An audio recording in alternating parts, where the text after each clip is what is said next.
ছিল এই আপনার জীবন চলে যেত, বাংলাদেশে আসতে পারতেন না।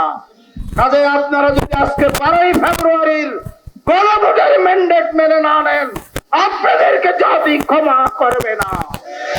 আর গণভোট মেনে না নেওয়া মানে আপনি জিয়াউর রহমানকে অবমাননা করছেন। গণভোট মেনে না নেওয়া মানে আপনি বেগম খালেদা জিয়াকে অবমাননা করছেন।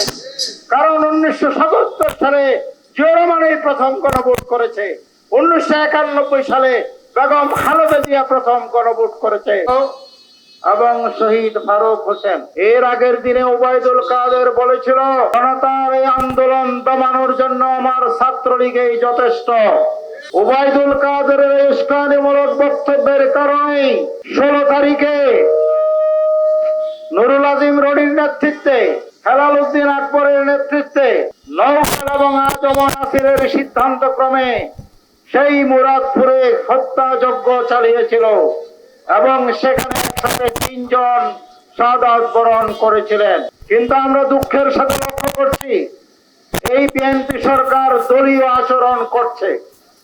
একই সাথে 3 জন একই মর্গে ছিল, কিন্তু তারা ফয়সল, শান্ত এবং ফারুকের নাম পর্যন্ত নিচ্ছে না। জুলাই শহীদ আপনাকে বিমানবন্দর থেকে সসম্মানে জেলখানায় পৌঁছে দেবো। মামলায় আপনার ফাঁসি হয়েছে, আরো অনেক মামলা, 100-র উপরে মামলা, সব আপনি মোকাবেলা করবেন। আর ইতিমধ্যে ফাঁসি হয়ে গেলে তো গেলেন, এবং এটার প্রস্তুতি নিয়ে আপনি আসেন, আমরা ওয়েলকাম জানাবো, ফেস করেন। সেই সিটি কর্পোরেশন গুলোতে নিজের মনের মতো প্রশাসক নিয়োগ করেছেন, 64 জেলায় প্রশাসক নিয়োগ করেছেন। একটা মানুষ কি পেলেন না? আপনাদের দলের বাইরে কাউকে চট্টগ্রামে কোত্থেকে ধরে এনে প্রশাসক নিয়োগ করেছেন, বিভিন্ন জেলায় এইভাবে ধরে ধরে এনে কোত্থেকে প্রশাসক নিয়োগ করছেন। মেয়াদ চলে যাওয়ার পরেও মেয়র সাহেব বলে আমার মেয়াদ 29 সাল পর্যন্ত হয়েছে।